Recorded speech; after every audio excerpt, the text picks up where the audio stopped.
Damai sejahtera Allah yang melampaui segala akal, itulah yang memelihara hati dan pikiranmu di dalam Kristus Yesus Tuhan kita. Amin.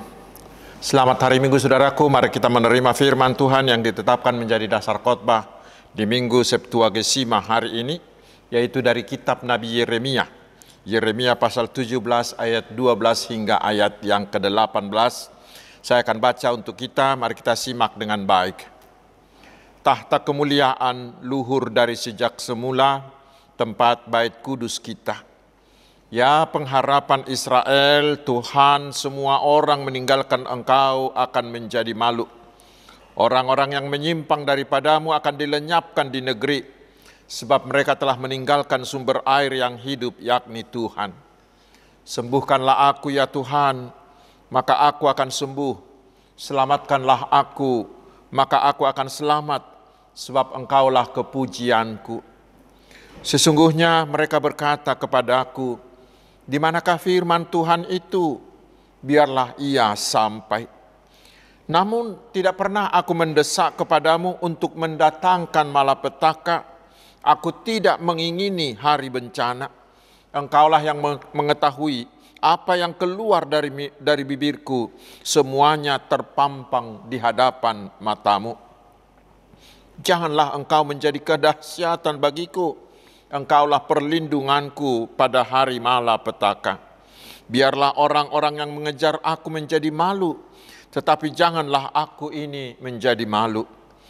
Biarlah mereka terkejut, tetapi janganlah aku ini terkejut. Buatlah hari malapetaka menimpa mereka, dan hancurkanlah mereka dengan kehancuran berganda. Demikian firman Tuhan. Saudara-saudaraku yang dikasihi Tuhan Yesus Kristus, kita sudah tahu pasti bahwa orang-orang yang memperjuangkan kebenaran itu sering harus menanggung banyak derita, sering dibully, sering didiskriminasi, bahkan tidak sedikit yang dibunuh. Yohanes Pembaptis harus dipenggal kepalanya karena dia berani menegur kesalahan Raja Herodes dan istrinya Herodias. Demikian juga dengan Paulus, seperti yang kita baca di epistel hari ini, dia harus menderita demi memberitakan kebenaran Injil. Dan banyak tokoh-tokoh dunia yang mengalaminya.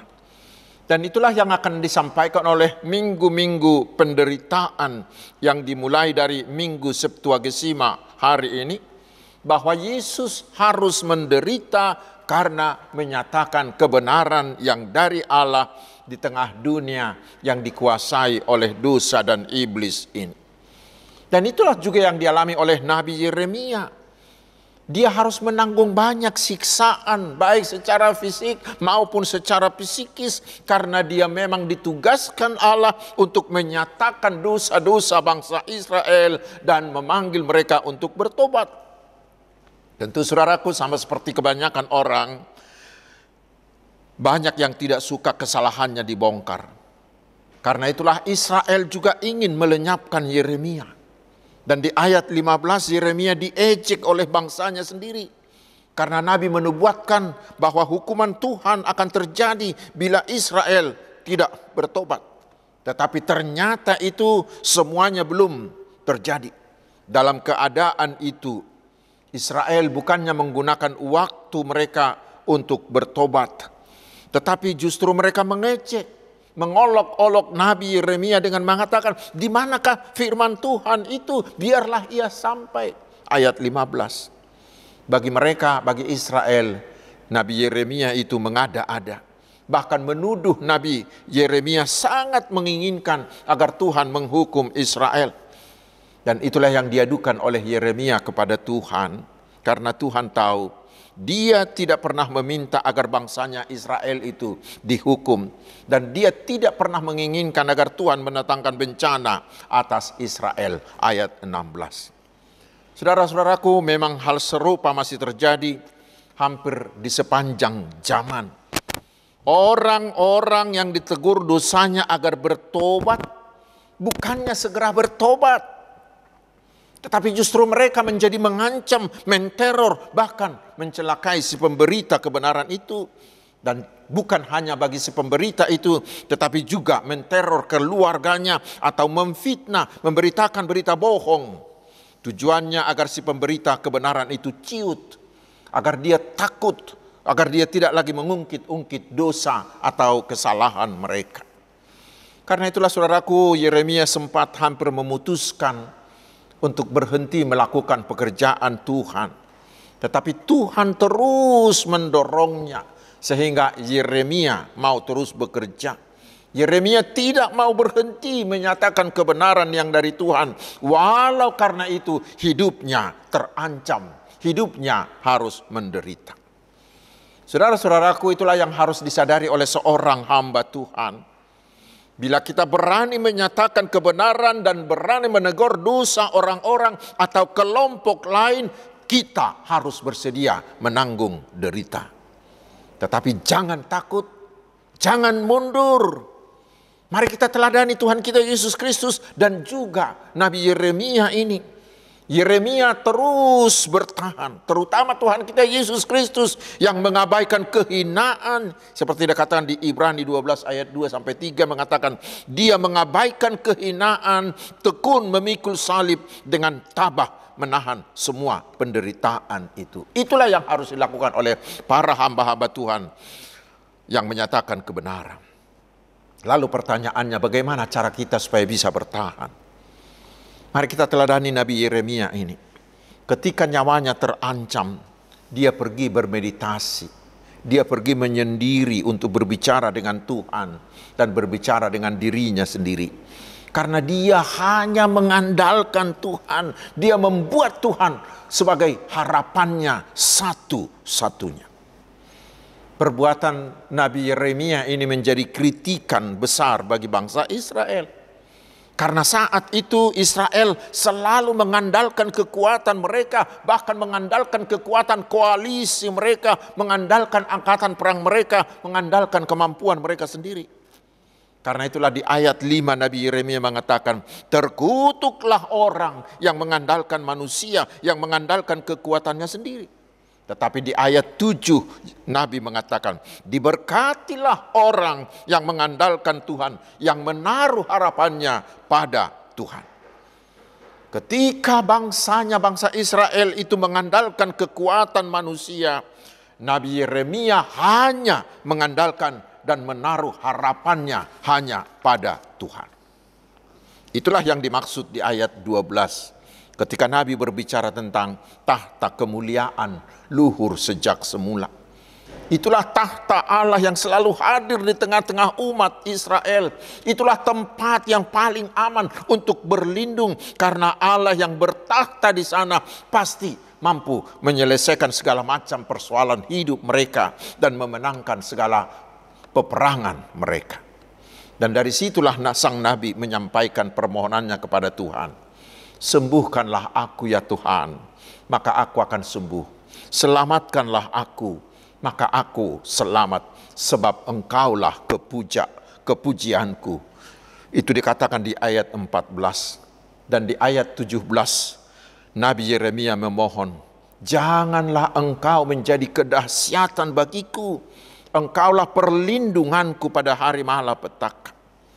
Ketika dia begitu sakit akibat pelayanannya, karena dia dibenci dan bahkan mau dibunuh, dia menaruh percayanya hanya pada Tuhan. Karena dia percaya bahwa Tuhanlah penyembuh sejati, baik untuk penyakit jasmani, juga untuk penyakit psikis. Karena itulah dia datang ke tahta kemuliaan Allah. Disitulah semua sakit penyakitnya itu sembuh total. Bahkan semangatnya kembali semakin membara. Kekuatannya kembali menjadi timbul. Dan dia semakin berani menyatakan kebenaran itu. Karena itulah Nabi Yeremia mengatakan kepada Allah di ayat 14. Sebab engkaulah kepujianku. Engkau saja yang kupuji. Katanya di terjemahan lain. Walaupun dia menderita karena mengerjakan suruhan Tuhan yang membuat dia sempat mengeluh. Tetapi ketika dia menghampiri tahta kemuliaan Tuhan, keluhannya itu berubah menjadi puji-pujian bagi Tuhan. Karena dia sangat merasakan dengan pasti bahwa Tuhan tidak pernah membiarkan dia sendirian. Tetapi dia percaya bahwa Tuhan selalu menopang dia, selalu menyemangati dia. Dengan memuji-muji Tuhan itulah hatinya terus berkobar, semangatnya terus berapi-api untuk menyampaikan kebenaran dari Tuhan itu. Saudara-saudaraku, itulah juga yang harus kita teladani. Bila kita sakit, baik secara fisik atau secara batin, ingat saudaraku, jangan andalkan kuasa lain. Jangan andalkan terutama kemampuanmu. Tetapi mari, hampirilah tahta kemuliaan Allah. Di sana semua penyakit-penyakitmu akan dibuang. Karena Tuhan Yesus sudah mau mati untuk kita, untuk menyelesaikan segala sakit penyakit akibat dosa-dosa kita. Dan pasti oleh bilur-bilur Tuhan Yesus kita pasti sembuh. 1 Petrus 2 ayat 24. Tuhan Yesus itulah Allah Maha Tabib yang agung. Apalagi bila di hadapan Tuhan kita membuat Tuhan Yesus menjadi kepujian kita. Bila kita mau terus-menerus memuji-muji Tuhan atas penyertaan dan topangannya, maka saudaraku, bukan hanya sakit penyakit kita yang akan dibuang, akan dihancurkan, tetapi Yesus akan mengalirkan rohnya kepada kita sehingga kekuatan kita akan semakin besar, semangat kita akan semakin dipacunya. Sehingga sama seperti Paulus, kita tidak pernah ciut dalam bekerja untuk Tuhan. Kita tidak pernah ciut atau takut atau gentar untuk menyatakan kebenaran dari Tuhan. Tetapi justru kita akan semakin on fire. Seperti istilah anak-anak muda sekarang, menyatakan tetap menyala kawanku, begitu. Seperti itulah orang-orang yang selalu datang memuji-muji Tuhan. Karena itulah saudaraku, hari ini kita diingatkan, jangan mengandalkan kemampuanmu. Ingatlah, seberapa hebat pun kemampuan manusia, itu tidak seberapa ketimbang kuasa Allah. Karena itu jangan pernah sombongkan itu. Dan janganlah pernah mempertaruhkan hidupmu kepada kekuatan manusia manapun, apalagi kepada kekuatanmu sendiri. Tetapi hari ini kita diajak, mari andalkanlah kuasa Tuhan. Dengan mengandalkan Tuhan, maka kuasanya yang tidak terbatas itu akan mengalir kepada kita sehingga kita mampu melakukan perkara besar. Lihatlah si Goliat, raksasa besar itu. Dia mengandalkan kekuatannya dan mengandalkan perlengkapan senjata perangnya. Tetapi dia berhadapan dengan Daud, seorang gembala yang sangat muda, tidak punya pengalaman berperang, dan dengan tanpa senjata perang dengan mudah dia mengalahkan si Goliat raksasa itu. Mengapa? Karena Daud datang hanya mengandalkan Tuhan. Dan selanjutnya semua peperangan itu bisa dimenangkan oleh Tuhan bagi dia. Bukan karena dia dan bukan karena angkatan perangnya dan alat-alat perangnya yang hebat. Bukan. Tetapi hanya karena dia mengandalkan Tuhan saja. Karena itu saudaraku, biarlah kita hanya mengandalkan kuasa Tuhan. Perkara-perkara ajaib akan terjadi atas hidup orang-orang yang mengandalkan Tuhan. Bila kita merasa tidak memiliki apa-apa, bila kita merasa tidak memiliki kemampuan apa-apa, saudaraku, jangan kecut, jangan ciut, jangan minder. Apa yang harus kita lakukan? Buatlah Tuhan Yesus menjadi andalanmu. Dan biarkan kekuasaannya itu menguasaimu. Letakkan semua harapanmu hanya kepada Yesus. Maka lihatlah saudaraku, perkara besar akan dapat kita lakukan. Sudah banyak orang-orang percaya yang mengalaminya. Dan itulah yang dialami oleh Yeremia. Walaupun dia terus diincar untuk dibunuh, tetapi lihat, dia selalu selamat. Justru sebaliknya, orang-orang yang memusuhinya itulah yang dihancurkan oleh Tuhan. Lihat Imam Pasur yang pernah menampar dia, pernah memasung dia. Si imam besar Pasur itu harus menanggung malu dan menderita, harus terbuang ke Babel sebagai tawanan. Kita baca di pasal 20 ayat 1 hingga 6. Saudara-saudaraku, terutama kita yang mau mempersembahkan hidup kita menjadi penyampai, menjadi pejuang-pejuang kebenaran yang dari Tuhan. Ingat, kita akan menghadapi perlawanan, bahkan ancaman bagi nyawa kita. Dari mereka yang tidak menyukai kebenaran Tuhan. Tetapi ingatlah saudaraku, Tuhan kita itu tidak pernah diam. Dia terus bekerja untuk menyelamatkan kita. Karena itu saudaraku, tetap andalkanlah Tuhan. Datanglah selalu ke tahta kemuliaannya. Jadikan Tuhan menjadi kepujianmu. Maka Tuhan akan menyembuhkan segala sakit penyakit. Baik fisikmu, baik batinmu. Akibat perlawanan itu. Dan Roh Kudusnya akan terus menyalakan, akan terus mengobarkan semangat kita untuk terus melakukan suruhan Tuhan, menyatakan kebenaran itu. Sehingga kita akan tetap menyala bagi Tuhan, karena Tuhanlah pengharapan kita. Amin tuh. Mari kita berdoa. Terima kasih Tuhan atas firman-Mu yang menguatkan kami, agar kami hanya mengandalkan Tuhan, membuat Tuhan di dalam Yesus Kristus satu-satunya pengharapan kami.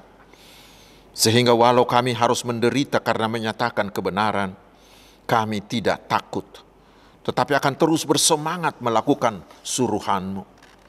Ya Tuhan yang maha baik, berkatilah semua umat pilihan-Mu, baik dalam kesehatan, dalam keluarga, dalam pekerjaan, atau dalam pelayanannya.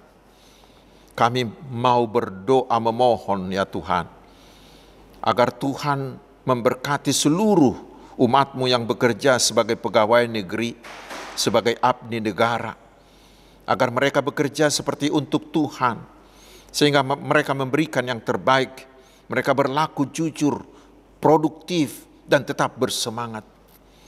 Berkatilah juga para petani, berikan mereka hasil panen yang melimpah dengan harga yang baik. Berkati para pedagang, baik pedagang kecil, menengah, atau besar, agar mereka berdagang dengan jujur, dalam kasih, dalam takut akan Tuhan, dan saling menguntungkan. Berkatilah juga mereka yang bekerja di bidang transportasi, jagai mereka agar jauh dari kecelakaan. Berkatilah para politisi, agar selalu berjalan di jalan Tuhan, sehingga mereka mampu menjadi alat-Mu untuk membawa damai dan kesejahteraan bagi bangsa kami. Ya Tuhan, berkatilah para hamba-Mu, agar terus bersemangat, semakin berkomitmen untuk melayani umat-Mu. Terutama para penginjil, para misionaris, berilah mereka keberhasilan, sehingga semakin hari semakin banyak orang yang percaya kepada Tuhan Yesus. Terpujilah nama-Mu Allah yang maha agung dan maha mulia. Di dalam nama Tuhan Yesus, Juru Selamat kami. Amin.